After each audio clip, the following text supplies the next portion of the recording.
Manager Bud Black, Thomas Harding, go ahead and get us started.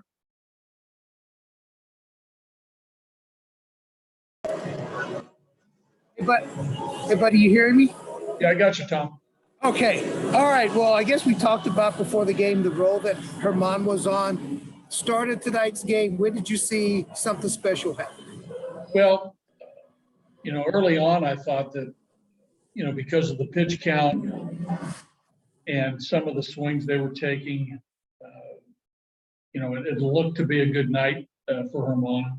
His fastball looked crisp. He was really, really repeating his delivery, which I thought was, a really good sign for an outing.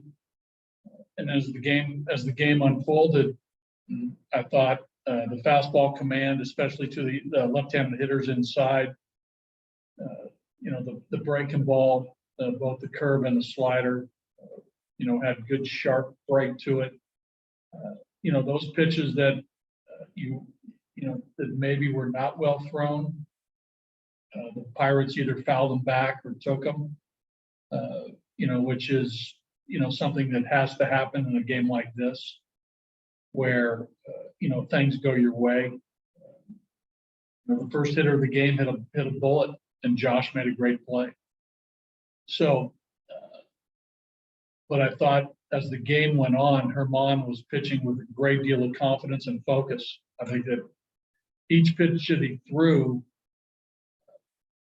that focus and that intensity increased, because I truly believe he knew what was happening in the middle part of the game. From about the fourth inning on, I think he knew what was happening, and I think he knew what potentially could happen. The leaping grab by Story in the eighth inning, when that happened, are you thinking, geez, yeah, maybe this could? Yeah, I started thinking in the sixth inning. That's usually my inning where, if I'm watching a game on television, if I'm watching one of our games, the sixth inning is usually, my focal point. If a pitcher gets through that, then he has 9 outs to go. There's usually a second wind that occurs for the pitcher if his pitch count is in pretty good shape. And tonight, obviously, his pitch count was in great shape. So, in the sixth inning, I really thought there was a possibility. But I thought, really as early as the fourth or fifth inning, this could happen just based on his pitch count and his stuff. How does this compare to the Kyle game that was thrown in 2017? Similar, right? I mean, Kyle threw the ball great. I think he went 8 1/3, if I'm not mistaken. But that was a day game. The crowd was, truly into it. Tonight in the ninth, the crowd rose up and they felt it, which was awesome. But very similar. I think Kyle, pitched with a great deal of momentum and constant confidence and aggressiveness.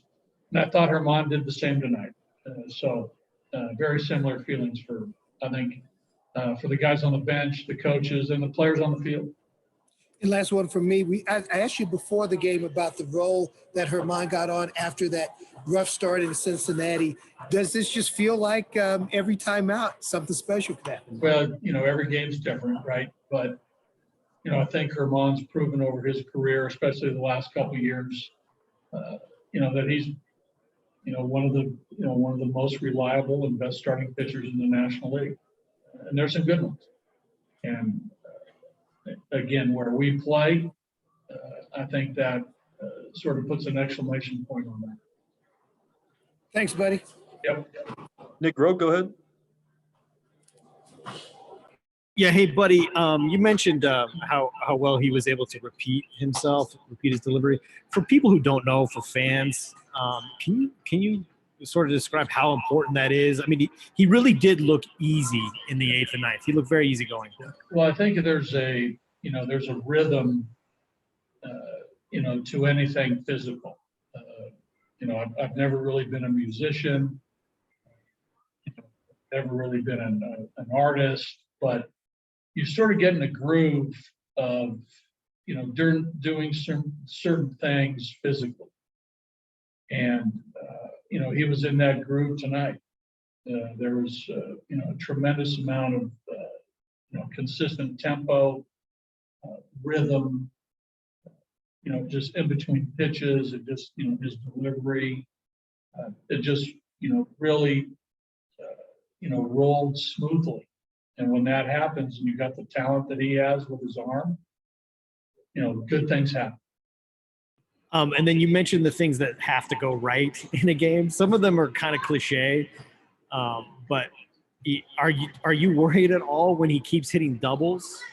I mean, that's sometimes that's not A little bit, because I know, up here in altitude, you're running the bases, and you get a little bit winded, and that can, when you go back out, not for, he's a professional athlete, he trains, he's in shape, but you just worry about that a little bit. But there was enough time in between innings, I think, for to him to get his feet back under and get his breath. You didn't.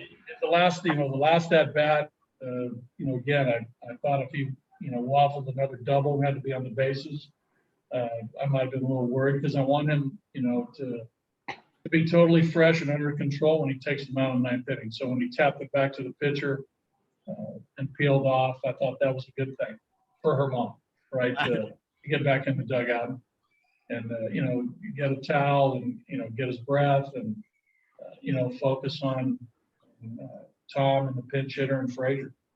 Yeah, gotcha. And then just one more, if you don't mind indulging me here real quick. It really struck me kind of after the game. There were a lot of hugs going around. It was really not that long ago that we weren't able to hug other people. Do you notice these things, or are you so focused on the game? Well, now that you brought it up, again, I just, I'm not a doctor, but from what we've been told, I mean, our team is fully vaccinated, with great medicine. But, I thought tonight was a time to hug her mom, to him, because that was a special night, even though, the no-hitter didn't happen. That was a good one tonight. And the players, not only on the field, but, back in the clubhouse, that's why it took a little while to get here, and her mom will be here momentarily. There's some good stuff in the clubhouse, and, guys were happy. It was a good one. Awesome. Thanks, buddy. Yeah. Danielle, go ahead. Buddy, for you as a manager, when you have a player like Herman, who earlier this season was having such a hard time with his fastball command, he worked on it, he improved, and he goes out to the past couple of starts and it's looked much improved. I mean, what does that mean to you as a manager that has a player that's able to make that correction and kind of turn everything around? Well, I've seen Herman now since 2017 when he was a rookie pitcher, and we always have great belief in Herman's ability. Each time that he takes him out to throw a good game. And it was a little bit uncharacteristic, what happened early in the year, especially to your point, to the fastball command and the walk rate, and some of his outings that were, truly uneven. So again, but he put his nose to the grindstone and looked at video and the side sessions and reeled it back in. Right, over a course of a career, and granted, he's going to do his 5th year, and hopefully there's another 5 or 10 years of big league pitching for Herman. There's going to be spurts where you're not on per se, and that was early this year. But right now, the last 6-7 weeks, it's been pretty good.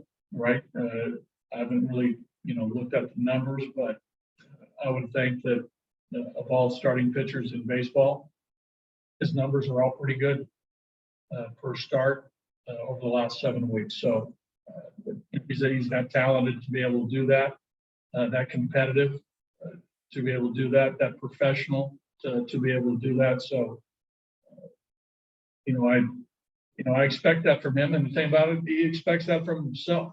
which is a great thing. Thank you. Go to Mike Singer. Go ahead, Mike. Hey, Bud. You mentioned that Herman likely knew what was going on as the game progressed. Was there anything superstitious going on in the dugout where you guys didn't want to jinx it? That's a good question. It's I mean, I did what I did, and it's sort of what I normally do, but this game was a little bit different. So I pulled back a little bit because I knew that Herman was in a really good space. It's probably a better question for other guys individually if they did anything different, but I'm sure they did. I thought Herman and Elias were truly locked in. In between innings, there was a great dynamic between them. They sit next to each other in the dugout, as you guys notice, and there's a lot of conversation going on. But I suspect that if you asked each and every player, they would probably say yes to that question, that they were probably,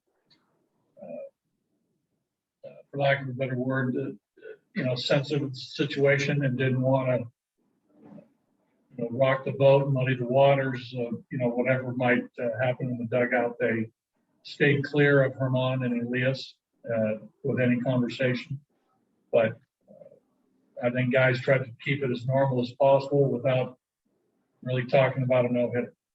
By pulling back a little bit, what was his demeanor that you observed going into that final top half of the inning?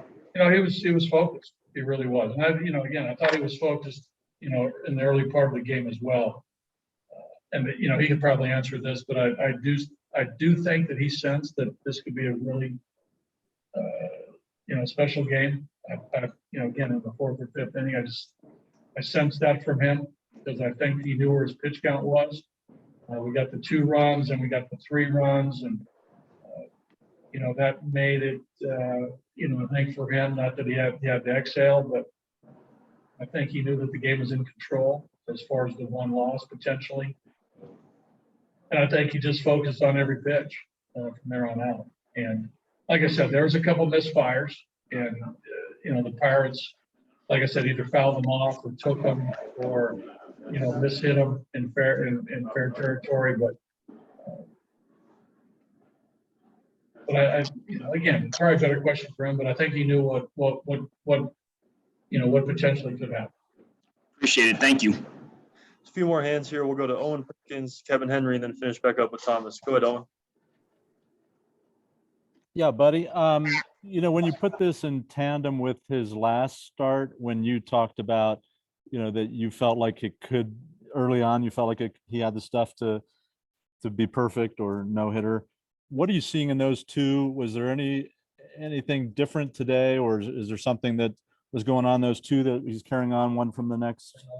Again, I think his secondary pitches, the curveball and the slider, are normally fairly consistent, and the fastball velocity is usually fairly consistent.